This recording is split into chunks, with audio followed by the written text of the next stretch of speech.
विश्वंदर्पण दृश्यमान नगरी तुल्यं निजान्तर्गतं पश्यन्नात्मनि मायया बहिर्भूतैः यथा निद्रया यस्साक्षात् कुरुते प्रबोधसमये स्वात्मानमेवाद्वयं तस्मै श्रीगुरुमूर्तये नमः। श्रीदक्षिणामूर्तये वागीशायस्य वदने लक्ष्मी यस्य च वक्षसि यस्यास्ति हृदये संवित् तं नृसिंहमहं ॐ नमः परमहंसास्वादितचरणकमलचिन्मकरन्दाय भक्तजनमानसनिवासाय श्रीरामचन्द्राय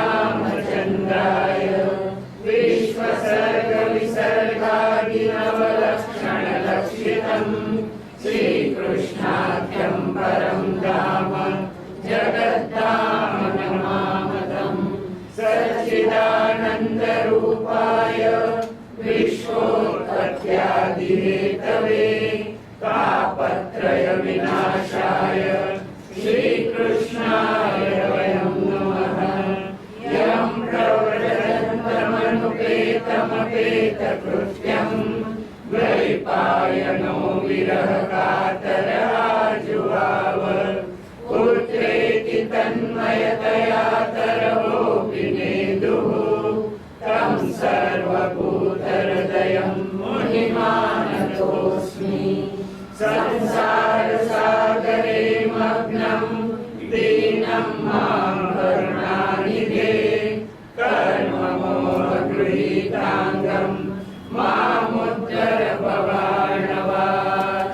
श्रीमद्भागवताख्योऽयं प्रत्यक्षः कृष्ण एव हि स्वीकृतोऽसि मया नाथ मुक्त्यर्थं भवसागरे।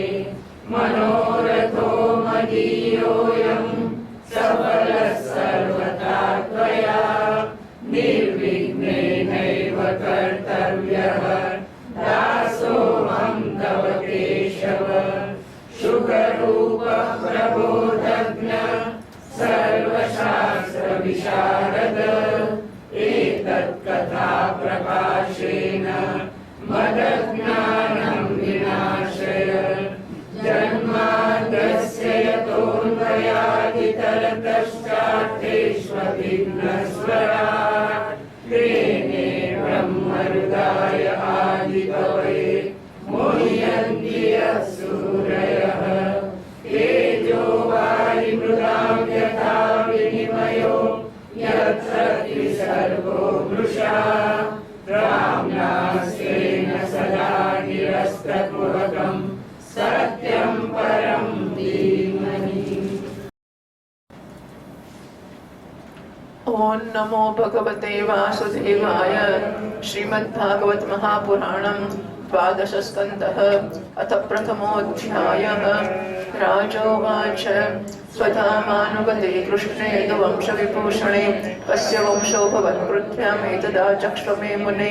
श्रीशुक उवाच योऽन्तः पुरञ्जयो नाम भाव्यो बालत्रतो नृप तस्यामाद्यस्तु शुनको हत्वा स्वामिनमात्मजं प्रद्योतसंज्ञं राजानं कर्तायं पालकस्तुतः।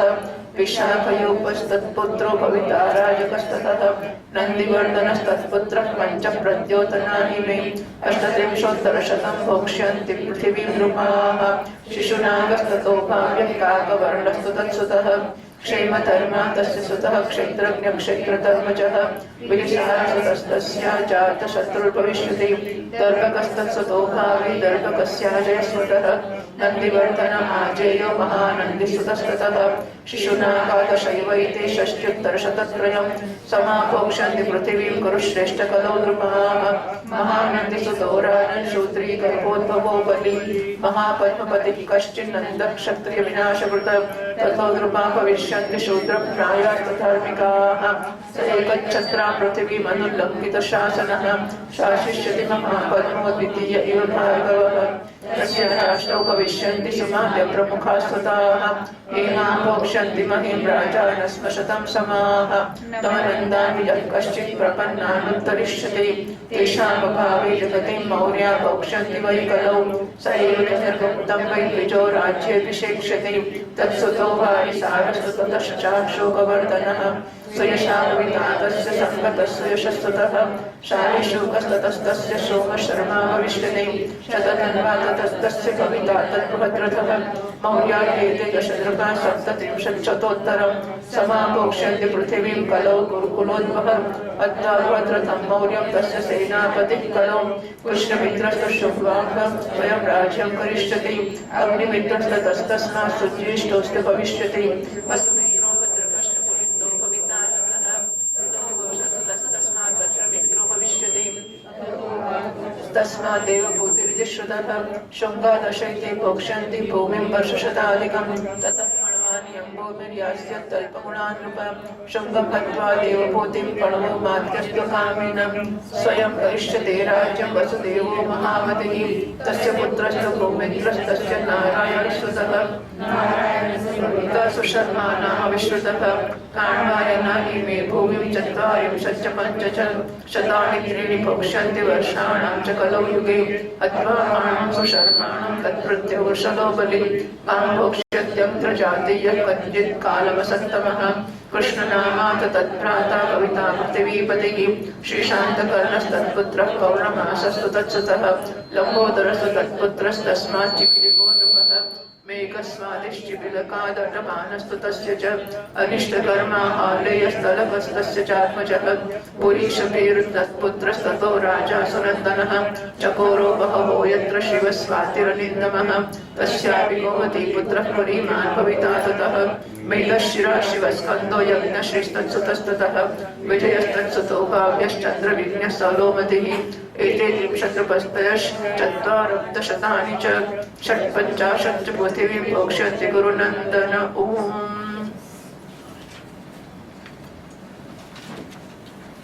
દ્વાદશ 12મા સ્કંદનો આરંભ હવે થઈ રહ્યો છે 12મા સ્કંદમાં કળિયુગના રાજાઓનું એમનામાં કેવી અધર્મની વૃત્તિ થશે તેનું કળિયુગના દોષોથી બચવાના ઉપાય રૂપે નામ સંકીર્તનનું વર્ણન કરવામાં આવશે. પહેલા અધ્યાયમાં કળિયુગના રાજવંશોનું વર્ણન કરવામાં આવી રહ્યું છે. રાજા પરીક્ષિત પૂછે છે, ભગવાન યદો શિરોમણી ભગવાન શ્રી કૃષ્ણ જ્યારે પોતાના પરમધામમાં પધારી ગયા ત્યારે પૃથ્વી પર કયા વંશનું રાજ્ય આવ્યું તથા હવે કોનું રાજ્ય આવશે? આપ કૃપા કરીને આ વાત મને જણાવો. શ્રી સુખદેવજી મહારાજ કહે છે, પ્રિય પરીક્ષિત, મેં તમને 9મા સ્કંદમાં એ વાત બતાવી હતી કે જરાસંધના પિતા બૃહદ્રથના વંશમાં અંતિમ રાજા થશે પુરંજય અથવા રિપુંજય. એના મંત્રીનું નામ હશે શુનક. એ પોતાના સ્વામીને મારી નાખશે અને પોતાના પુત્ર પ્રદ્યોતને રાજસિંહાસન પર અભિષિક્ત કરશે. પ્રદ્યોતનો પુત્ર થશે પાલક, પાલકનો વિશાખયુપ, વિશાખયુપનો રાજક અને રાજકનો પુત્ર થશે નંદીવર્ધન. પ્રદ્યોત વંશના આ 5 રાજાઓ થશે. એમના નામ હશે પ્રદ્યોતના. એ 138 વર્ષ સુધી પૃથ્વીનો ઉપયોગ કરશે. આ પછી શિશુનાગ નામનો રાજા થશે. શિશુનાગ કૌરવ, એનો ક્ષેમધર્મનો પુત્ર થશે ક્ષેત્રજ્ઞ. ક્ષેત્રજ્ઞનો વિધિસાર એનો અજાતશત્રુ, પછી દર્ભક અને દર્ભકનો પુત્ર અજય થશે. અજયથી નંદીવર્ધન અને એનાથી મહાનંદીનો જન્મ થશે. શિશુનાગ વંશમાં 10 રાજાઓ થશે. આ બધા મળીને કળિયુગમાં 360 વર્ષ સુધી પૃથ્વી પર રાજ કરશે. પ્રિય પરીક્ષિત, મહાનંદીની શુદ્રા પત્નીના ગર્ભથી નંદ નામનો પુત્ર થશે. મહાન બળવાન હશે. મહાનંદી મહાપદ્મ નામના નિધિનો અધિપતિ થશે. આથી લોકો એને મહાપદ્મ પણ કહેશે. એક ક્ષત્રિય રાજાનો વિનાશનું કારણ બનશે. ત્યારથી પછી રાજા લોકો પ્રાયઃ શૂદ્ર અને અધાર્મિક થઈ જશે. મહાપદ્મ પૃથ્વીનો એક જ છત્ર શાસક થશે. એના શાસનનું ઉલ્લંઘન કોઈ નહીં કરી શકે. ક્ષત્રિયોના વિનાશમાં હેતુ હોવાની દૃષ્ટિથી તો એને બીજો પરશુરામ જ સમજવો જોઈએ. એના સુમાલ્ય વગેરે 8 પુત્રો થશે. એ બધા રાજા થશે અને 100 વર્ષ સુધી પૃથ્વીનો ઉપભોગ કરશે. કૌટિલ્ય, વાત્સ્યાયન તથા ચાણક્યના નામથી પ્રસિદ્ધ એક બ્રાહ્મણ વિશ્વવિખ્યાત નંદ અને એના સુમાલ્ય વગેરે 8 પુત્રોનો નાશ કરશે. બોલો, નંદ વંશ કેટલા 9 નંદો હતા ને 8 નંદો. આ બધા ઇતિહાસ જોડે એમનો મેળ મને કઈ સમજ નથી પડતી. હા, ખરેખર કે આટલા વર્ષ પહેલા એમને ખબર છે કે આટલા રાજાઓ થશે, એમના નામ હશે, એમના મંત્રી આસન ચાણક્ય થશે ને મારી નાખશે ને આ બધી વસ્તુ સમથિંગ. પછી હજુ જુઓ કૌટિલ્ય વાત્સ્યાયન અને ચાણક્યના નામથી પ્રસિદ્ધ એક બ્રાહ્મણ વિશ્વવિખ્યાત નંદ અને સુમાલ્ય વગેરે 8 પુત્રોનો નાશ કરશે. એમનો નાશ થતા કળિયુગમાં મૌર્ય વંશ રાજા પૃથ્વી રાજ્ય કરશે. લો, એ બ્રાહ્મણ પહેલા ચંદ્રગુપ્ત મૌર્યના રાજાને પદ પર અભિષિક્ત કરશે. એટલે પેલો બ્રાહ્મણ જે ચાણક્ય હશે એ ચંદ્રગુપ્તને અભિષિક્ત કરશે. ચંદ્રગુપ્તનો પુત્ર થશે વારિસાર, વારિસારનો અશોકવર્ધનનો પુત્ર થશે સુયશ, સુયશનો સંગત, સંગતનો શાલિશુક અને શાલિશુકનો સૌશર્મા. ઇતિહાસના જાણકારો કહ્યું તો જોજો કે ચંદ્રગુપ્તનો વંશ આવો છે.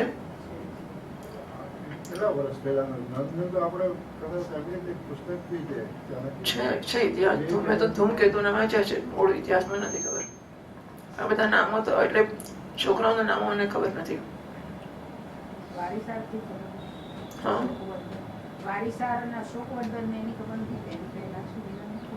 આમ તો તરત જ મળી જાય, તમે કઈક શોધવાની કોશિશ કરો ઇન્ટરનેટ ઉપર. તો સોમ શર્માનો શતધ્વનનો પુત્ર બૃહદ્રથ થશે. કુરુવંશ વિભૂષણ પરીક્ષિત મૌર્ય વંશના 10 રાજાઓ કળિયુગમાં 137 વર્ષ સુધી પૃથ્વીનો ઉપયોગ કરશે.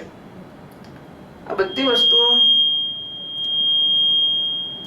મૌર્યની સંખ્યા ચંદ્રગુપ્તને મળાવીને 9 થાય છે.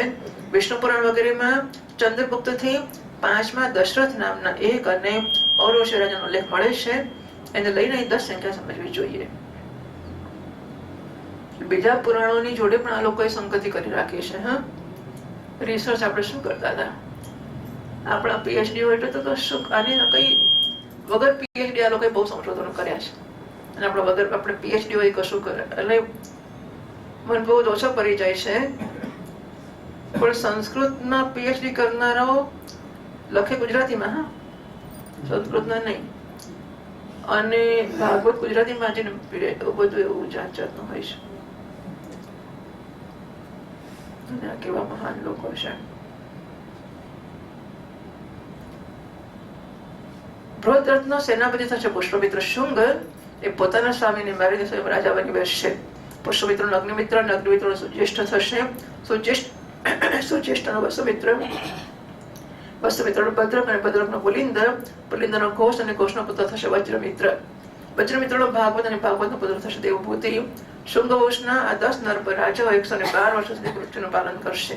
પરીક્ષિત શુંગ વંશી નરપતિઓનો રાજ્યકાળ સમાપ્ત થતા પૃથ્વી કણવંશી નરપતિઓના હાથમાં ચાલી જશે. કણવંશના રાજાઓ પોતાના પૂર્વવર્તી રાજાઓની અપેક્ષાએ ઓછા ગુણવાળા હશે. શુંગ વંશનો અંતિમ રાજા દેવભૂતિ બહુ લંપટ હશે. અને શું તમે પેલું કહીને શું કરવું છે, કરવું જ પડે. બહુ વ્યસન હોય છે. નાનું જીટી વોલ્યુમ ઓછું કરીને પછી ના થાય તો તું પેલું જો ને તું પેલું જો.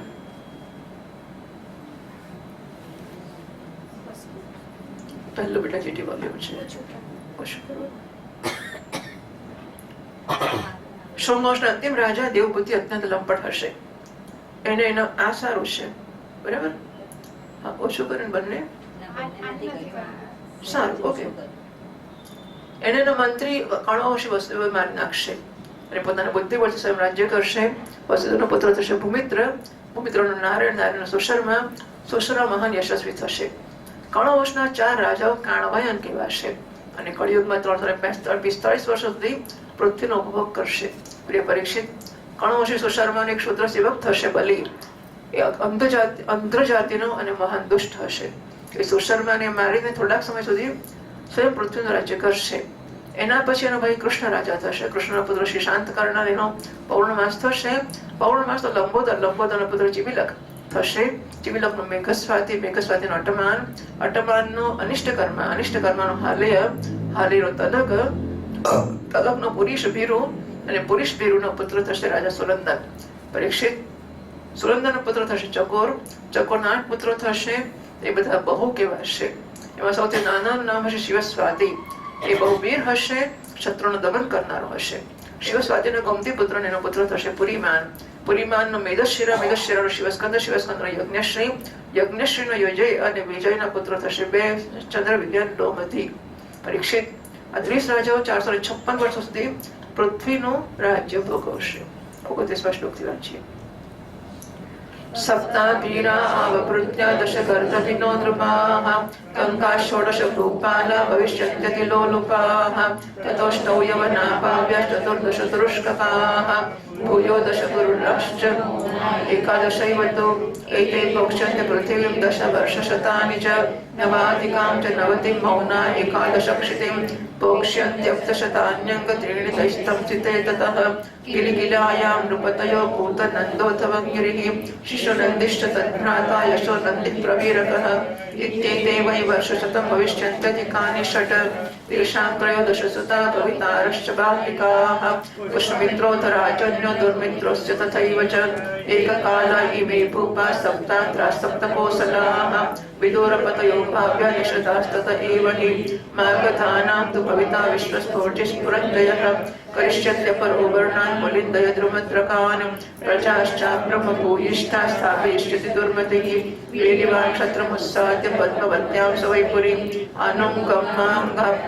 अनुगङ्गामाप्रयागं गुप्तां भोक्ष्यति मेदिनीं सौराष्ट्रावन्त्या वीराश्च शूरा अर्बुदमालवाः प्रात्यायुजा भविष्यन्ति शूद्रप्राया जनाधिपाः सिन्धोस्तटं चन्द्रभागां कौन्तिं काश्मीरमण्डलं भोक्ष्यन्ति शूद्रा प्रात्याद्या म्लेच्छाश्च ब्रह्मवर्चसः तुल्यकाला इमे राजन् म्लेच्छप्रायाश्च कुभृतः एते धर्मानृतपरा फल्गुदास्ति व्रतमन्यवः त्रिबालकोद्विजघ्नश्च परदारधनाधृताः उदितास्तमितप्राया अल्पसत्त्वाल्पकायुषः असंस्कृताः क्रियाहीना रजसादोषावृताः प्रजास्ते भक्षयिष्यन्ति म्लेच्छा राजन्यरूपिणः तन्नाथास्ते जनपदाः तच्छीलाचारवादिनः राजविश्चक्षयं यास्यन्ति पीडिताः।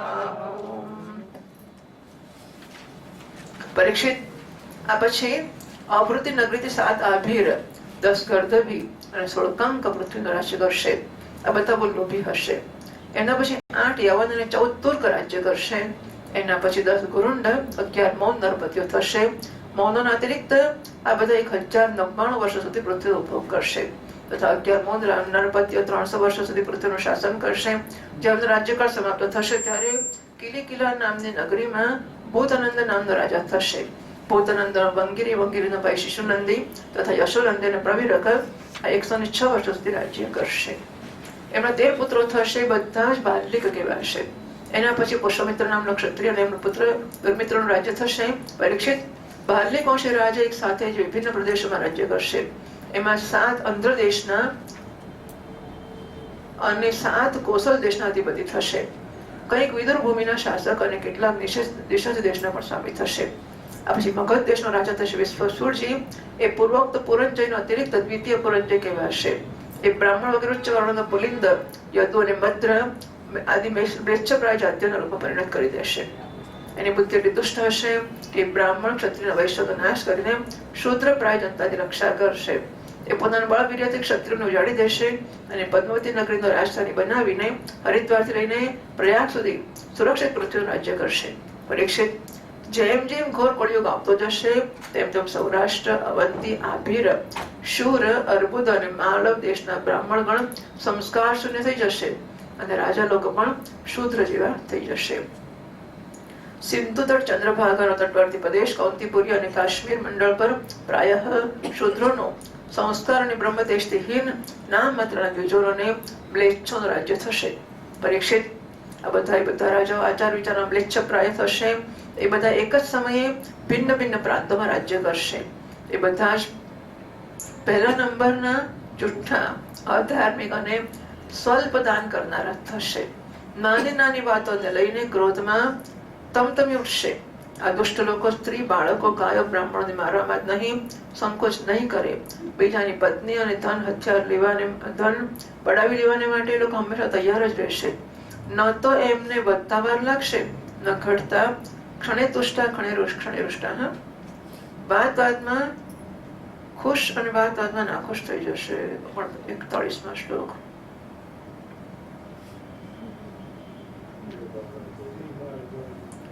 ઉદ્દિષ્ટ અસ્મિત પ્રાયઃ એનો અર્થ કર્યો છે ક્ષણે રૂષ્ટ અને ક્ષણે તુષ્ટ. એમને શક્તિ અને આયુષ્ય ઓછું હશે. એમાં પરંપરાગત સંસ્કાર નામની તો વસ્તુ જ નહીં હોય. એ પોતાના કર્તવ્ય કર્મનું પાલન નહીં કરે રજોગુણ તમોગુણથી અંત બની જશે. રાજાના વેશમાં મ્લેચ્છ લોકો થશે. એ લૂંટ ખસોટ મચાવીને પ્રજાનું લોહી ચૂસશે. આવા લોકોનું શાસન જ્યારે થશે ત્યારે દેશની પ્રજામાં પણ એવો જ સ્વભાવ, આચરણ અને ભાષણની વૃદ્ધિ થઈ જશે. રાજા લોકો તેમનું શોષણ કરશે જ, એ લોકો પરસ્પર પણ એકબીજાને ઉત્પીડિત કરશે અને અંતે બધા નષ્ટ થઈ જશે. એટલે શ્રીમદ ભાગવતે મહાપુરાણે પારમહંસ્યામ સંહિતાયામ દ્વાદશ સ્કંધે પ્રથમ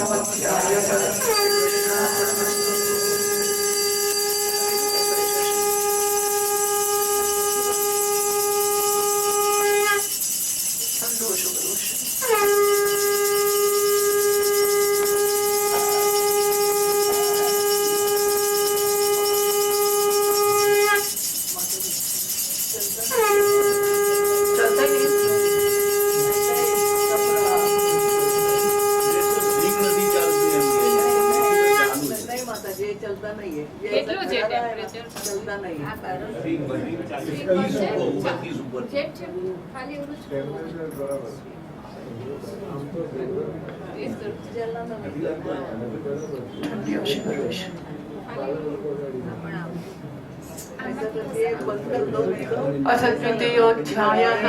श्रीशुक उवाच ततश्चानुदिनं धर्मः सत्यं शौचं क्षमादया कालेन बलिना राजन् रक्ष्यन्त्यायुर्बलं श्रुतिः वित्तमेव कलौ नॄणां जन्माचारगुणोदयः धर्मन्यायव्यवस्थायां कारणं बलमेव हि दाम्पत्ये विरुचिर्हेतुर्मायैव व्यावहारिके स्त्रीत्वे पुंस्त्वे च हिरति विप्रत्वे सूत्रमेव हि लिङ्गमेवाश्रमख्याता वन्योन्यापत्तिकारणम् अवृत्त्या न्याय दौर्बल्यं पाण्डित्ये चापलं वचः अनाट्यतैवा साधुत्वे साधुत्वे दम्भ एव तु स्वीकार एव चोत्प्राप्य स्नानमेव प्रसादनम् दूरे वाहेनं तीर्थं लावण्यं केशधारणम् उदरं परता स्वार्थः सत्यत्वेताष्टमेव हि दाक्ष्यं कुटुम्बभरणं यशोर्थे धर्मसेवनम् एवं प्रजापरिदुष्टाग्राकिरणे क्षितिमण्डले ब्रह्मनिक्षत्रसूत्राणां यो बली भविता नृपः प्रजाहितुक्तैराजन्ये निर्गृणे तस्य धर्मभिः आच्छिन्नदारद्रविणा यास्यन्ति गिरिकाननं शाकमूलामिषक्षौत्रफलपुष्पाश्लिभोजनाः अनावृष्ट्या विनक्ष्यन्ति दुर्भिक्षकरपीडिताः शीतवातातपप्रावृढिभैरन्योन्यतः प्रजाः शत्रुभ्यां व्याधिभिश्चैव सन्तप्स्यन्ते च चिन्तया त्रिशद्विंशति वर्षाणि परमायुः कलो नृणां क्षीयमाणेषु देहेषु देहिनां कलिदोषतः वर्णाश्मवतां धर्मे नष्टे वेदपथे नृणां पाखण्डप्रचुरे धर्मे तस्य प्रायेषु राजसु चौर्यानृतवृथा हिंसानानुवृत्तिषु वैदृषु शूद्रप्रायेषु वर्णेषु छागप्रायासु त्रैलुषु गृहप्रायेषु आश्रमेषु यौनप्रायेषु बन्धुषु अणुप्रायस्वोतुषु शमिप्रायेषु स्थानुषु विद्युत्प्रायेषु मेघेषु शून्यप्रायेषु सत्त्वसु इत्थं कलोगतप्राये जने दुःखरधर्मिणि धर्मत्राण्य सत्त्वेन भगवानवतरिष्यति। ओम નારાયણ નારાયણ. બીજા અધ્યાયમાં હવે કળયુગના ધર્મનું વર્ણન કરવામાં આવે છે. શ્રી યોગેશ મહારાજ કહે છે, પરીક્ષિત સ્વયં મહાન બળવાન છે. જેમ જેમ ઘોર કળયુગ આવતો જાય છે, આવતો જશે તેમ તેમ ઉત્તરોત્તર ધર્મ, સત્ય, પવિત્રતા, ક્ષમા, દયા, આયુષ્ય, બળ અને સ્મરણ શક્તિનો લોપ થવા માંડશે.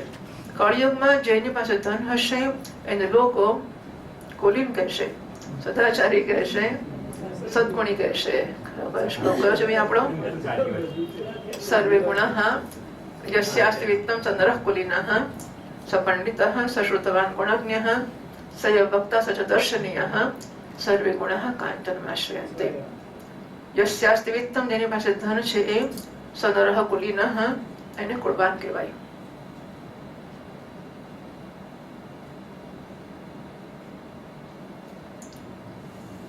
પંડિત શ્રુતવાન ગુણજ્ઞ એને પંડિત કહેવાય, શ્રુતવાન બહુમાન વિદ્વાન કહેવાય, ગુણજ્ઞ માન ગુણશાળી કહેવાય, સય વક્તા એને વક્તા કહેવાય, દર્શનીય દર્શન કરવા યોગ્ય કહેવાય.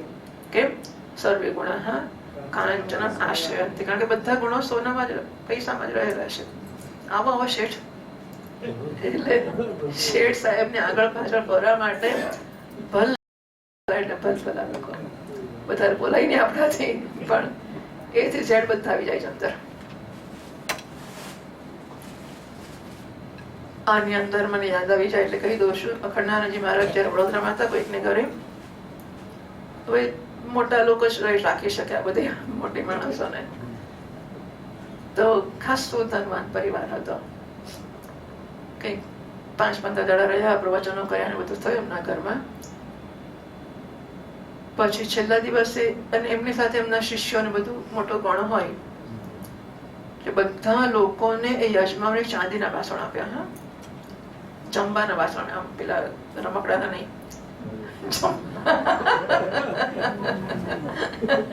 વ્યવસ્થિત. એટલે આપનારના મનમાં તો કેટલું બધું હોય કે બા મેં કેટલું મોટું કર્યું છે. પછી કેટલાક વખતે નજીકના એટલે યાદ ઓળખી શકાય, યાદ રાખી શકાય એટલા નજીકના સમયમાં એ લોકો વૃંદાવન ગયા. તો મારા શ્રી આમ રૂમમાંથી બહાર નીકળતા હતા, એટલે પકડીને લાવે એવું બધું હતું પાછળથી. એમને પકડીને લાવે ને પછી તો પેલી વ્હીલચેરમાં પણ હતું, મને લાગે છે પકડેલા હતા. અને પેલા ગૃહિણી જેમના ઘરે ઉતર્યા યજમાન ગૃહિણી, એમના ચરણમાં એમણે ઉમરામાં એટલે રૂમમાંથી બહાર નીકળતા હતા, માતાજી પહોંચ્યા, ચરણમાં માથું મૂકીને પ્રણામ કર્યા અને બેન રડી પડ્યા. એટલો બધો એમને ભાવ આવી ગયો હતો. મહારાષ્ટ્ર ધીમે રહીને કહે છે, એ મહિલા કોણ? એમને જરા ઉઠાઈએ તો. પેલી બહેન કહે છે, મારા અભિમાનના ચોરે ચોરા થઈ ગયા, કારણ કે એમને એમ કે મારે ઘર આટલું રાખ્યા છે, આટલી ભેટો આપી છે, મને તો યાદ રાખશે જ ને. એમને ખબર જ નહોતી કે આ કોણ છે. અને સભા નતા, એમનું બધું એવું નતું હવે ઘર પણ આવ્યું હતું, જે ઘર પણ આવ્યું નહીં બધું છેલ્લે સુધી સરસ હતું.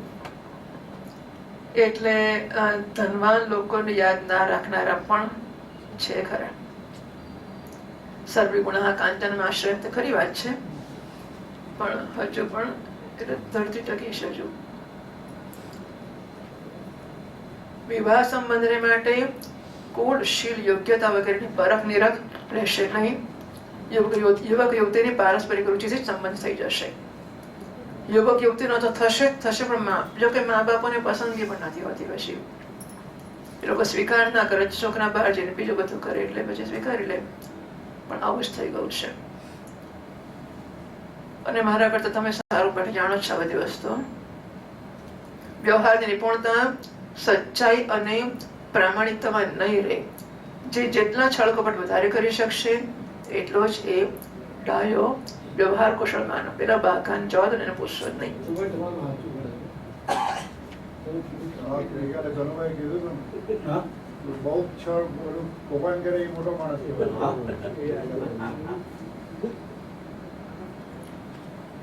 એટલે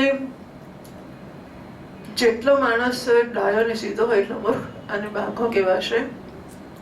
અને અંચઈને જૂઠાણું બધું કરવામાં હોશિયાર હોય લોકો એનું શરણ સ્વીકારશે અને મોટો માનશે. સ્ત્રી અને પુરુષની શ્રેષ્ઠતાનો આધાર એમનો શીલ સંયમ નહીં, કેવળ રતિ કૌશલ જ રહેશે. બ્રાહ્મણની ઓળખાણ એના ગુણ સ્વભાવથી નહીં થાય. યજ્ઞોપવિતથી થશે. યજ્ઞોપવિત તો ક્યાં બ્રાહ્મણો પહેરતા નહીં, મને લાગે છે, પણ કર્મકાંડ માટે પહેરતા હશે એટલું. વસ્ત્ર, દંડ, કમંડળ વગેરેથી જ બ્રહ્મચારી, સંન્યાસી વગેરે આશ્રમીઓનું ઓળખાણ થશે. અને બધા આશ્રમીઓ એકબીજાના ચિહ્નો સ્વીકાર કરી લેશે. એટલે સ્ત્રી સૌભાગ્યવતી હોય કે બીજી હોય કે કશું કુમારી, કોઈ લેવા દેવા જ નહીં. લગ્ન કરીને આવે તો ખબર જ ના પડે કે લગ્ન કરીને છોકરી આવી છે. આશ્ચર્ય હોય છે. તો આપણા ઘરની દીકરીઓને કેમ આવા સંસ્કાર ન હોય, મને તો ઘણું આશ્ચર્ય લાગે છે. પણ નથી હોતા. આપણા ઘરની છોકરીઓ પણ બાળી ઓછી જ ફરે લગ્ન કરીને, કેવું પડે. જે લાંચ આપે અથવા ધન ખર્ચ કરવામાં અસમર્થ હોય એને અદાલતોમાં ઠીક ન્યાય નહીં મળેલો, કોર્ટે આવી ગઈ અંદર. જે બોલચાલમાં જેટલો ચાલાક હશે એને એટલો જ મોટો પંડિત માનવામાં આવશે. અસાધુતાની, દોષી હોવાની ઓળખાણ આ જ રહેશે, ગરીબ હોવું તે. બસ તમે ગરીબ છો એટલે તમે નકામા. તમને સાધુ થતા એને આપી દો તો જવા જ દો. સાધુ થવા માટે તમે નકામા છો ગરીબ હોય તો. સાધુ પણ મઠાધિપતિ હોય, 1008 હોય તો જરા મોટા કહેવાય, બાકી ઠીક છે. જે જેટલો દંભ અને પાખંડ વધારે કરી શકશે એટલો મોટો સાધુ માનવામાં આવશે. વિવાહને માટે એકબીજાની સ્વીકૃતિ પર્યાપ્ત થઈ જશે. શાસ્ત્રીય વિધિ વિધાનની, સંસ્કાર વગેરેની કોઈ આવશ્યકતા સમજવામાં નહીં આવે. બાળ વગેરે સજ્જ કરીને કપડા લતાથી તૈયાર થઈ જવું એને જ સ્નાન સમજવામાં આવશે.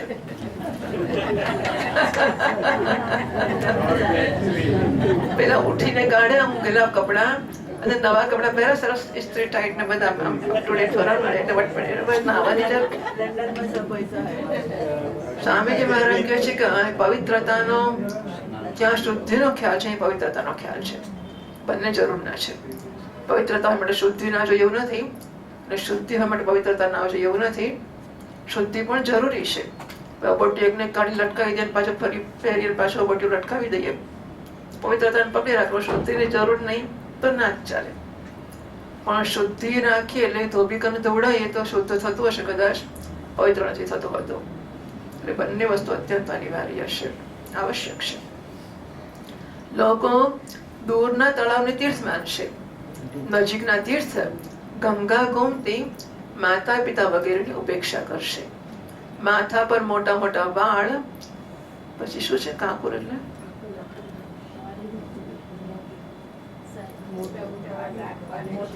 બસ એટલું જ છે. એટલે લાંબા લાંબા વાળ, આપણે તો શું કહીએ છીએ ને વર્ણાગી નહીં, પણ બીજું પણ કઈ કહે છે વાળ રાખે. તે લાંબા લાંબા વાળ રાખે એને શારીરિક સૌંદર્યનું ચિહ્ન સમજવામાં આવશે. અને જીવનનો સૌથી મોટો પુરુષાર્થ કયો છે?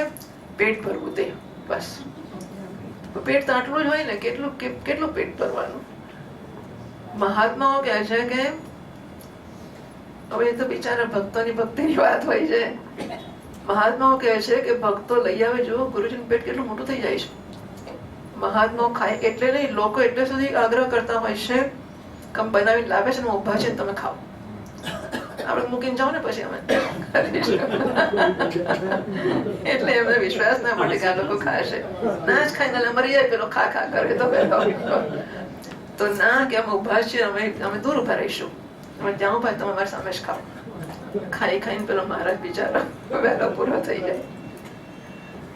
આવું બધું હોય છે. પેટ ભરી લેવો, જે જેટલી ધૃષ્ટતાથી વાત કરી શકશે એટલો જે સાચો સમજવામાં. પેલો બિચારો સાચો પીતો હોય અને ખોટો હોય, મોટે મોટેથી મોં પાડે એટલે એનું પ્રમાણે મોટે મોટેથી બોલે એટલે સાચો, એની ફૂટપટ્ટી.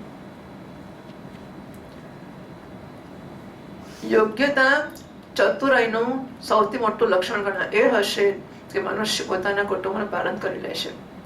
ધર્મનું સેવન યશને માટે કરવામાં આવશે. આ પ્રકારે આખી પૃથ્વી પર જયારે દુષ્ટોનો બોલબાલા થઈ જશે ત્યારે રાજા હોવાનો કોઈ નિયમ જ નહીં રહે. બ્રાહ્મણ, ક્ષત્રિય, વૈશ્ય અને શૂદ્રમાંથી જે બળવાન હશે એ રાજા બનીને બેસી જશે. તો जिसके हाथ में जो છે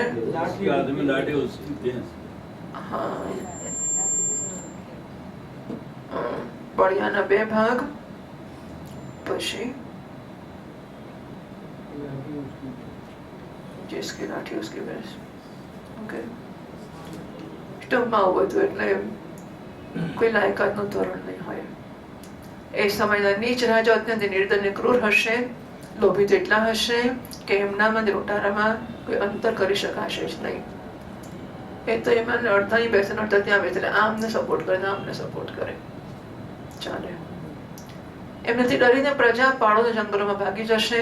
એ સમયે પ્રજા જાત જાતના શાક, કંદમૂળ, માંસ, મધ, ફળ ફૂલ અને બીજ ગોટલી વગેરે ખાઈ ખાઈને પેટ ભરશે. ક્યારેક વરસાદ નહીં થાય, દુકાળ પડશે, અને ત્યારે પછી ક્યારેક એમના પર ટેક્સ ઉપર કર લગાવવામાં આવશે. ક્યારેક સખત ઠંડી પડશે, હિમ પડશે, બરફ પડશે, ક્યારેક આંધી આવશે, ક્યારેક ઘણી પડશે અને ક્યારેક પૂર આવી જશે. આ ઉત્પાતોથી તથા પરસ્પરના સંઘર્ષથી પ્રજા અત્યંત પીડિત થશે, નષ્ટ થઈ જશે. લોકો ભૂખ્યા, તરસ્યા અને વિવિધ પ્રકારની ચિંતાથી દુઃખી રહેશે. રોગો તો એમને છોડશે જ નહીં. મને એ પણ બધી આમ આપણી સામે પણ આ બધી વસ્તુઓ દેખાય છે. હું કેટલી મોટી થઈ, તમે ઇન્જેક્શન તો બહુ જ મોડું લીધું હશે, બહુ એટલે બહુ જ મને લાગે છે ઘણું મોડું. ડોક્ટર હોસ્પિટલો તમે જોઈ જ ના હોય, લગભગ ટાઇફોઇડ થયો તો એકવાર કરવું પડે, આ બધું એ પણ ઘરમાં જ હોય.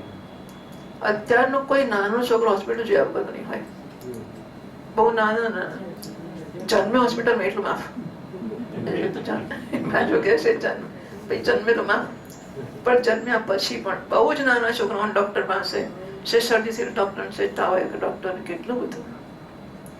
એટલે આપણને રોગો તો થતા હશે પણ આટલા નહીં થતા હોય, શક્ય છે. રોગો વધી ગયા છે અને એનો અસહિષ્ણુતા વધી ગઈ છે. એમના વિશે ઘરગથ્થુ ઉપાયો ને કશું ખરો બધું થઈ ગયું છે. એટલે આપણી આંખોની સામે ખાસ્સા ફેરો પડી ગયા છે.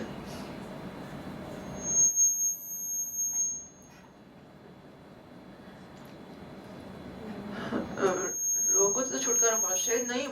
કળિયુગમાં મનુષ્યનું વધારે વધારે આયુષ્ય 20 કે 30 વર્ષનું થશે. પછી કળિયુગનું પહેલું ચરણ જ છે. 4 ચરણ આવવાના બાકી છે, એટલે ધીમે ધીમે આયુષ્ય ઓછું થશે.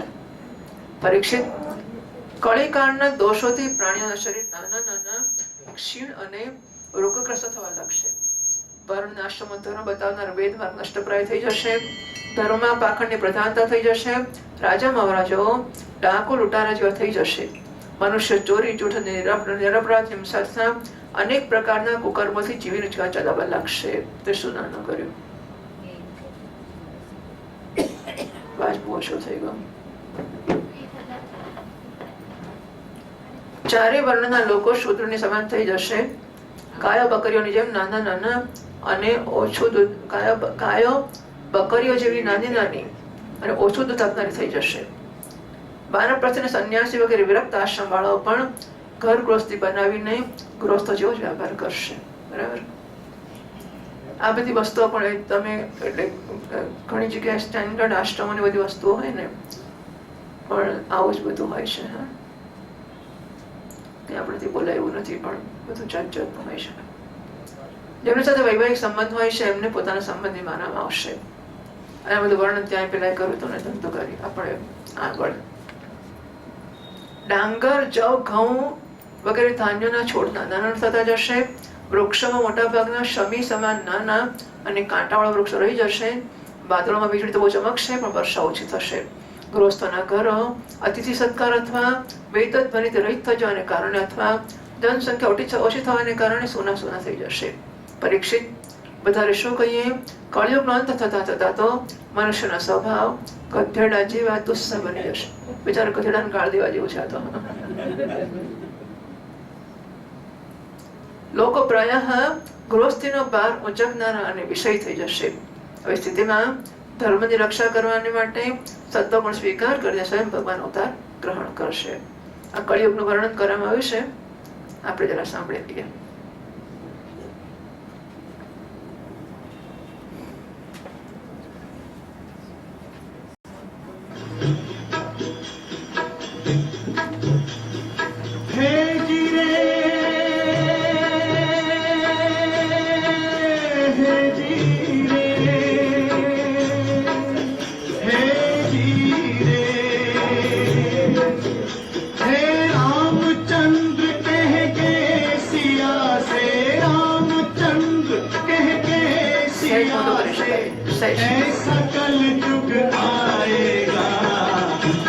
चुगेगा गाना गुन का, हंस चुगेगा गाना गुन का, कौवा मोती खाएगा.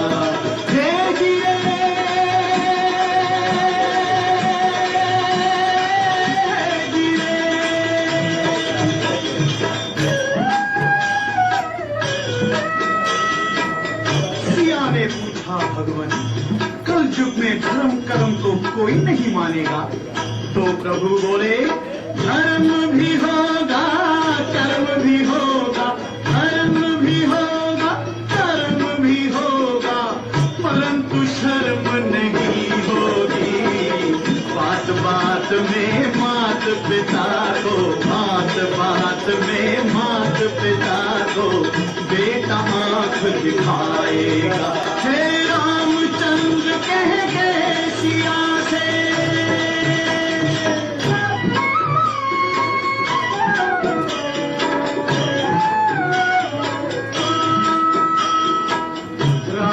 और प्रजा दोनों में होगी जिस दिन खेचातानी.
प्रभु भक्त निर्धन होंगे,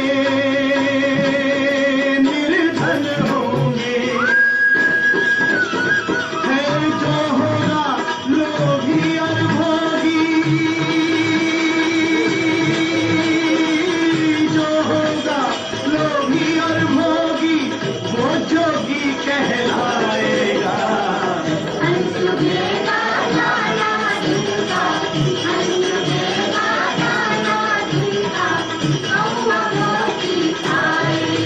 है रामचंद्र कह गए सिया से,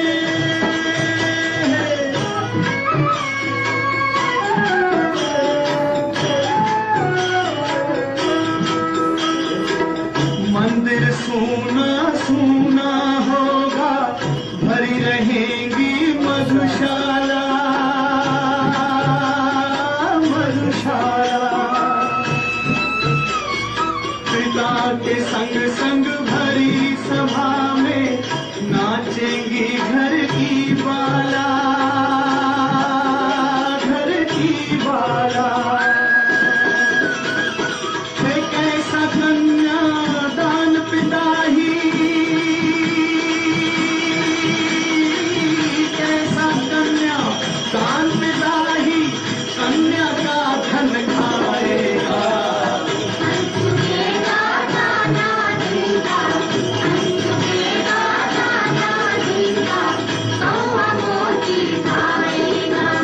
हे जीरे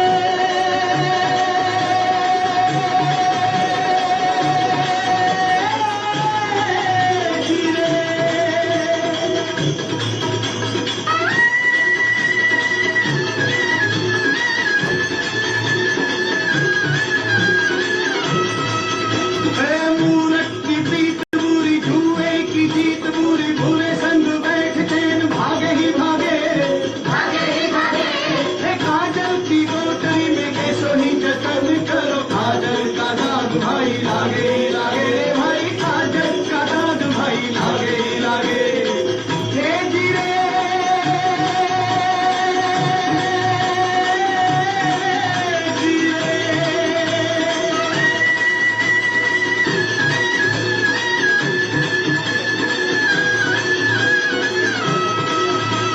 कितना जती हो कोई, कितना सती हो कोई, कामनी के संग काम जागे ही जागे, जागे ही जागे। सुनो कहे गोपियाँ, जिसका है राम काम, उसका तो फंद गले लागे ही लागे रे भाई, उसका तो फंद गले लागे ही लागे।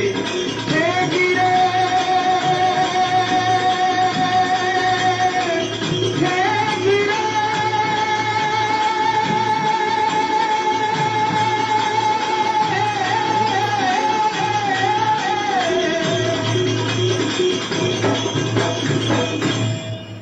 અને હવે આવા કળિયુગમાં ભગવાન અવતાર માટે પ્રાર્થના કરતો એક ગીત છે, પણ સાંભળી લઈએ.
શ્રી કૃષ્ણ કનૈયા લાલ કી જય. આપણે 17મા શ્લોકથી વાંચીએ. દ્વાદશ સ્કંદ બીજા અધ્યાયનો 17મા શ્લોકથી. ચરાચર ગુરોર્વિષ્ણુરીશ્વરસ્યાખિલાત્મનઃ ધર્મત્રાણાય સાધૂનાં જન્મ કર્માપનવन्तये સંબલગ્રામ મુખ્યસ્ય બ્રાહ્મણસ્ય મહાત્મનઃ ભવને વિષ્ણુ યશસઃ કલ્કિઃ પ્રાદુર્ભવિષ્યતે અશ્વમાશ્વર્ગમારુહ્ય દેવદત્तं જગત્પતિઃ અસિના સાધુ દમનમષ્ટૈશ્વર્યગુણાન્વિતઃ વિચરન્નાશુનાક્ષૌમ્યાં येना प्रतिमद्युतिः नृपलिङ्गच्छदोदस्युन्कोटिशून्यः निश्च्यते तेषां भविष्यन्ति मनांसि विशदानि वै वासुदेवाम्बरावादि पुण्यगन्धानिरस्पृशां पौरजानपदानां वै हतेष्वखिलदस्युषु तेषां प्रजाविसर्गश्च स्थविष्ठः सम्भविष्यति वासुदेवे भगवति सत्त्वमूर्तौ हृदि स्थिते यदावतीर्णो भगवान् कल्किर्धर्मपतिर्हरिः कृतं भविष्यति तदा प्रजासूतिश्च सात्विके यथा चन्द्रश्च सूर्यश्च तथा दिश्य बृहस्पति एकराशौ समेष्यन्ति तदा भवति तत्कृतं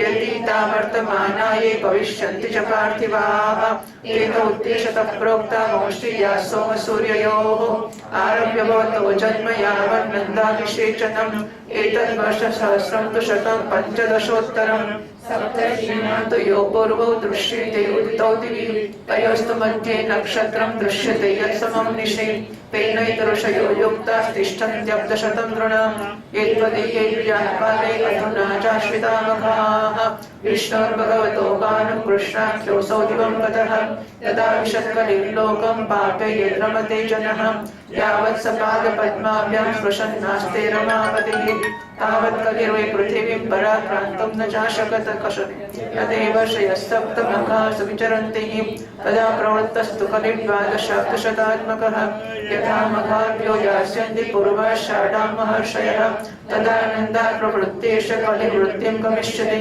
यस्मिन् कृष्णो दिवं यातस्तस्मिन्नेव तदाहनि प्रतिपन्नं कलियुगमिति प्राक्पुराविदः दिव्याब्दानां सहस्रान्ते चतुर्थे तु पुनः कृतं भविष्यति यदा नॄणां मन आत्मप्रकाशकम् इत्येष मानवो वंशो यथा सञ्जायते भुवि तथा शूद्रविप्राणां तास्ताग्नेया युगे युगे एतेषां नामलिङ्गानां पुरुषाणां महात्मनां तथा मात्रावशिष्टानां कीर्तिर्विवर्तिता भवेत् देवा विश्वन्तनोर्भ्राता मरुश्चिक्ष्वावंशजः कलापग्राम आसाते महायोगबलान्वितौ ताविहैत्यकलेरन्ते वासुदेवानुशिक्षितौ वर्णाश्रमयुतं धर्मं पूर्ववत् प्रथयिष्यतः कृतं त्रेताद्वापरं च कलिश्चेति चतुर्युगम् अनेन क्रमयोगेन भुवि प्राणिषु वर्तते राजन्नेते मया प्रोक्ता नरदेवास्तथा परे भूमौ महत्त्वं कृत्वान्ते ऋत्वेमामृतं गताः क्रमे विद्भस्म संज्ञान्ते राजनाम्नोऽपि यस्य च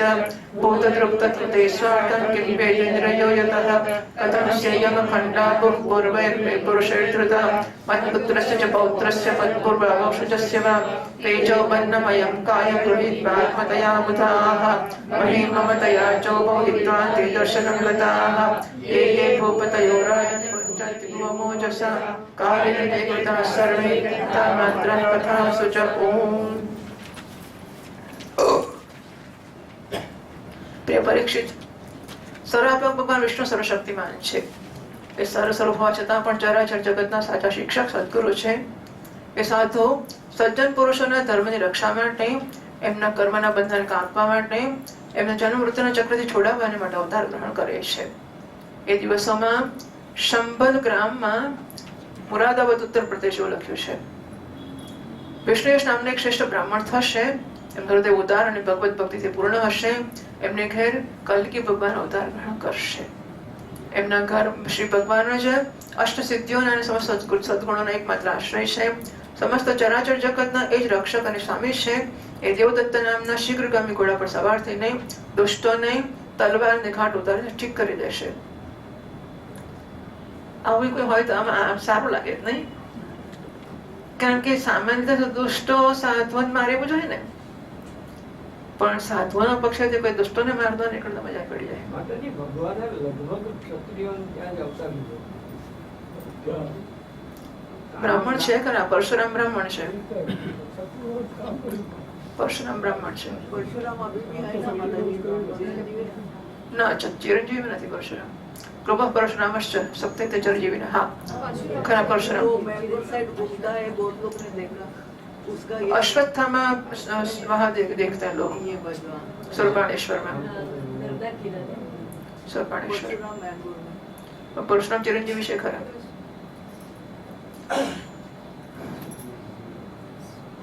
તો કઈ નહીં કલ્કી ભગવાન બ્રાહ્મણ ને ગિરાવાના છે એમના રોમ રોમ અતુલ્ય તેજની કિરણ છંટાતી હશે એ બધા શીઘ્રગામી ઘોડા પર પૃથ્વી પર સર્વત્ર વિચરણ કરશે અને રાજાના વેશમાં છુપાઈને રહેનારા કરોડો કરોડો ડાકોનો સંહાર કરશે. હા બહુ સારું નહીં ઈ હારું તો ઈ કયો બાકી જ્યાં જુઓ ત્યાં સાધુ જ બિચારાને બધા. પ્રિય પરીક્ષિત, જ્યારે બધા ડાકોનો સંહાર થઈ જશે ત્યારે નગર અને દેશની બધી પ્રજાનું હૃદય પવિત્રતાથી ભરી જશે. કારણ કે ભગવાન કલ્કીના શરીરમાં લાગેલા અંગરાગનો સ્પર્શ પ્રાપ્ત કરીને અત્યંત પવિત્ર થયેલ વાયુનો સ્પર્શ કરશે અને એ પ્રકારે એ ભગવાનના શ્રી વિગ્રહની દિવ્ય ગંધ પ્રાપ્ત કરી શકશે. એમના પવિત્ર હૃદયોમાં સત્વમૂર્તિ ભગવાન વાસુદેવ બિરાજમાન થશે અને પછી એમનું સંતાન પહેલાની જેમ હૃષ્ટપુષ્ટ અને બળવાન થઈ જશે. પ્રજાના નયન મનોહારી હરિ જ ધર્મના રક્ષક અને સ્વામી છે. એ જ ભગવાન જયારે કલ્કીના રૂપમાં અવતાર ગ્રહણ કરશે એ સમયે સત્યુગનો પ્રારંભ થશે અને પ્રજાની સંતાન પરંપરા સ્વયં સત્વગુણથી યુક્ત થઈ જશે. જે સમયે ચંદ્ર, સૂર્ય અને બૃહસ્પતિ એક જ સમયે એક જ સાથે પુષ્ય નક્ષત્રના પ્રથમ પળમાં પ્રવેશ કરે છે, એક રાશિ પર આવે છે, એ સમયે સત્યુગનો પ્રારંભ થાય છે. બોલો, જયારે આવો આવશે ત્યારે થશે. સારું છે ના હોય તેમાં કઈ એટલે આપણે તો મુક્ત થઈ જઈશું. આપણે શું બરાબર આપણે તો પાર આવ્યો. આપણે એટલે મને જ થતું હતું કે આવી અભિલાષાઓ રાખવાની જરૂર નથી કે કળિયુગ ભગવાન આવશે ને આપણે એમને બંકો નાખીશું. શું લેવા, અત્યારે પૂરું થયું તો ઓછું છે.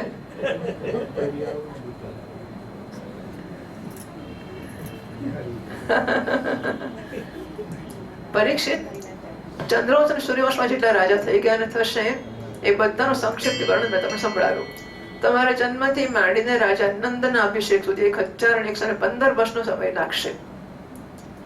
જે સમયે આકાશમાં સપ્તર્ષિનો ઉદય થાય છે એટલે નોટ ઓનલી એમણે આદિ ભૌતિક વાત કરી છે, આદિ દૈવિક વાતો કરી છે. ખરું, આ તો જબરું. એટલે સિમ્પલી આપણી મગજની બહારની વસ્તુ છે, પણ રિસર્ચરો બેસાડવા જોઈએ આની પાછળ. એ ખરું, જો મિથ્યા જગતમાં કંઈક પણ આપણને સત્યતાનો જો બોધ હોય તો રિસર્ચરોની પાછળ બેસાડવા જોઈએ કે આદિ ભૌતિક અને આદિ દૈવિક બંને જગત જોડે સત્યતાનો મેળ પાડે. જે સમયે આકાશના સપ્તર્ષિનો ઉદય થાય છે એ સમયે પહેલા એમાંના 2 તારા દેખાય છે. એમની વચમાં દક્ષિણોત્તર રેખા પર સમભાગમાં અશ્વિની આદિ નક્ષત્રોમાંથી એક નક્ષત્ર દેખાય છે. એ નક્ષત્રની સાથે સપ્તર્ષિગણ મનુષ્યની ગણનાથી 100 વર્ષ સુધી રહે છે. એ તમારા જન્મના સમયે અને આ સમય પણ હજુ મઘા નક્ષત્ર ઉપર સ્થિત છે. સ્વયં સર્વે આપક સર્વશક્તિમાન ભગવાન શુદ્ધ સત્વમય વિગ્રહની સાથે શ્રી કૃષ્ણ રૂપમાં પ્રગટ થયા હતા. એ જે સમય પોતાની લીલા સંવરણ કરીને પરમધામમાં પધારી ગયા એ સમયે કળિયુગે સંસારમાં પ્રવેશ કર્યો. એના કારણે મનુષ્યની મતિ ગતિ પાપની તરફ ઢળવા માંડી. જ્યાં સુધી લક્ષ્મીપતિ ભગવાન શ્રી કૃષ્ણ પોતાના ચરણ કમળોથી પૃથ્વીનો સ્પર્શ કરતા રહ્યા ત્યાં સુધી કળિયુગ પૃથ્વી પર પોતાનો પગ ન જમાવી શક્યો. પરીક્ષિત, જે સમયે સપ્તર્ષિ મઘા નક્ષત્રમાં વિચરણ કરતા રહેશે એ સમયે ઘણી વાર આવું જોવાનું, આવું મને વિચાર આવે છે કે ઘણા ઘરોમાં, આમ તો આશ્રમોનો મને વિચાર આવે પણ ઘરોમાં પણ કહી શકાય કે ઘરની અમુક પવિત્ર વ્યક્તિઓ, વડીલો કે આશ્રમોના જે મુખ્ય મહાત્માઓ હોય ને એ હોય ત્યાં સુધી બધું શાંતિથી ચાલતું હોય છે. એકવાર એ વ્યક્તિ ગઈ પછી ચોપટ થઈ જતો હોય બધું. એટલે ભગવાનનું કહ્યું ને, ભગવાનના પગ હતા ત્યાં સુધી બધું હતું. જેવા ભગવાનનું સ્વધામ ગમન થયું પછી બધું જતું રહ્યું. એટલે નાના નાના સ્તર ઉપર આવું જોવા તો મળતું જ હોય છે કંઈક કંઈક અંશે. ઘરમાં મા બાપ ને વડીલો હોય એટલે બધા ભેગા રહેતા હોય. જેવા ગયા ને પછી સામે હાથ ખડવાના શરૂ થઈ જાય. પરીક્ષિત, જે સમયે મઘર સપ્તર્ષિ મઘા નક્ષત્ર વિચરણ કરે છે એ સમયે કળિયુગનો પ્રારંભ થાય છે. કળિયુગનું આયુષ્ય દેવતાઓના વર્ષ ગણનાથી 1200 વર્ષનું, અર્થાત મનુષ્યની ગણના અનુસાર 4,32,000 વર્ષનું હોય છે. જે સમય સપ્તર્ષિ મઘાથી જલ નીકળીને પૂર્વાષાઢ નક્ષત્રમાં પ્રવેશ કરી ચૂક્યા હશે એ સમયે રાજા નંદનું રાજ્ય થશે. ત્યારથી કળિયુગની વૃદ્ધિ શરૂ થશે. પુરાતત્વવેતા ઐતિહાસિક વિદ્વાનોનું કહેવાનું છે કે જે દિવસે ભગવાન શ્રી કૃષ્ણે પોતાના પરમધામમાં પ્રયાણ કર્યું એ દિવસ, એ સમય કળિયુગનો પ્રારંભ થઈ ગયો. પરીક્ષિત, જ્યારે દેવતાઓની વર્ષગણના અનુસાર 1000 વર્ષ પૂરા થશે ત્યારે કળિયુગના અંતિમ દિવસોમાં ફરીથી કલ્કી ભગવાનની કૃપાથી મનુષ્યના મનમાં સાત્વિકતાનો સંચાર થશે. લોકો પોતાના વાસ્તવિક સ્વરૂપને જાણી શકશે અને ત્યારથી સતયુગનો પ્રારંભ પણ થશે. પરીક્ષિત, મેં તો તમને કેવળ મનોવંશનો એ પણ સંક્ષિપ્ત વર્ણન કર્યું છે. જે મનોવંશની ગણના થાય છે એ પ્રકારે પ્રત્યેક યુગમાં બ્રાહ્મણ વૈશ્ય શૂદ્રની પણ વંશ પરંપરા સમજવી જોઈએ. રાજન, જે પુરુષો અને મહાત્માઓનું વર્ણન મેં તમને કર્યું છે, તમને સંભળાવ્યું છે, હવે કેવળ નામથી જ એમની ઓળખાણ રહી ગઈ છે. હવે બધા નથી રહ્યા, કેવળ એમની કથા જ રહી ગઈ છે. હવે એમની કીર્તિ જ પૃથ્વી પર જ્યાં ત્યાં સાંભળવા મળે છે. ભીષ્મ પિતામહના પિતા રાજા શંતનુના ભાઈ દેવાપી અને ઇક્ષ્વાકુશ્રી મરુ આ સમય કલાપગ્રામમાં સ્થિત છે. ભીષ્મ પિતામહના પિતાના ભાઈ, તો ભીષ્મ પિતામહના એ કાકા હજુ હાજર છે અને ઇક્ષ્વાકુના મરુ હજુ કલાપગ્રામમાં સ્થિત છે. એ બહુ મોટા યોગ બળથી યુક્ત છે. કળિયુગના અંતમાં કલ્કી ભગવાનની આજ્ઞાથી એ લોકો પાછા અહીંયા આવશે અને પહેલાની જેમ જ વર્ણાશ્રમ ધર્મનો વિસ્તાર કરશે. સતયુગ, ત્રેતા, દ્વાપર અને કળિયુગ આ 4 યુગ છે. એ પૂર્વોક્ત ક્રમ અનુસાર પોતપોતાના સમયમાં પૃથ્વીના પ્રાણીઓ પર પોતાનો પ્રભાવ બતાવતા રહે છે. પરીક્ષિત, મેં તમને જે રાજાનું વર્ણન કરીને સંભળાવ્યું એ બધા અને એ સિવાય બીજા પણ રાજાઓ આ સમય પૃથ્વીને મારી કરતા રહ્યા, અંતમાં મરીને ધ્રુવમાં મળી ગયા. આ શરીરને ભલે જ કોઈ રાજા કહી લે, અંતમાં એ કીડો, વિષ્ઠા અથવા રાખના રૂપમાં પરિણત થઈ જાય છે, રાખ જ થઈને રહે છે. આ શરીરના અથવા એના સંબંધોને માટે જે કોઈ પણ પ્રકારના પ્રાણીને સતાવે છે એનો પોતાનો સ્વાર્થ સમજે છે, ના પરમાર્થ, કારણ કે પ્રાણીઓને સતાવે તો નરકનો દ્વાર છે. આ લોકો એવું વિચારે છે કે મારા દાદા પરદાદા અખંડ ભૂમંડળના શાસન કરતા હતા, હવે મારે અધીન કોઈ પ્રકારે રહે અને મારા પછી મારા દીકરા પોતા મારા વંશજ કોઈ પ્રકારનો ઉપભોગ કરે. એ મૂર્ખ આ આગ, પાણી અને માટીના શરીરને પોતાનું સ્વરૂપ માની બેસે છે અને મોટા અભિમાન સાથે ટીંગ હાકે છે કે પૃથ્વી મારી. જોતો નથી કે મારા દાદાનો દાદો આ પૃથ્વી મારી કહેતો હતો, એ મરી ગયો. પછી મારો દાદો એને મારી કહેતો હતો, એ મરી ગયો. પછી મારો બાપ એને મારી કહેતો હતો, એ મરી ગયો. અને હું પણ મારી કહું છું મરી જઈશ. પછી મારા છોકરા આવતા જશે. પૃથ્વી કોઈને થઈ નથી, કોઈને થવાની નથી. છતાં એ મારી કર્યા જ કરે છે અને ફાંકો મારે છે કે જો આ મારી પૃથ્વી, મારી જમીન છે, મારું ઘર છે. અંતમાં શરીર અને પૃથ્વી બંનેને છોડીને પોતે જ અદૃશ્ય થઈ જાય છે. શરીરને ફાંકવા આ રાજા છે, એમ કે હું રાજા છું મોટો. એ શરીરે જતું રહે છે, પૃથ્વી જતી રહે છે અને પેલો મરીને દૂર થઈ જાય છે. પ્રિય પરીક્ષિત, જે રાજાઓ મોટા ઉત્સાહ અને બળ પૌરુષથી આ પૃથ્વીના ઉપભોગમાં લાગ્યા રહ્યા એ બધાને કાળે પોતાના વિકરાળ કાળમાં ખાલી દબાવી દીધા. હવે કેવળ ઇતિહાસમાં એમની વાર્તાઓ જ શેષ રહી ગઈ છે. એટલે શ્રીમદ ભાગવતે મહાપુરાણે પારમહંસ્યામ સંહિતાયામ દ્વાદશ સ્કંધે દ્વિતીયો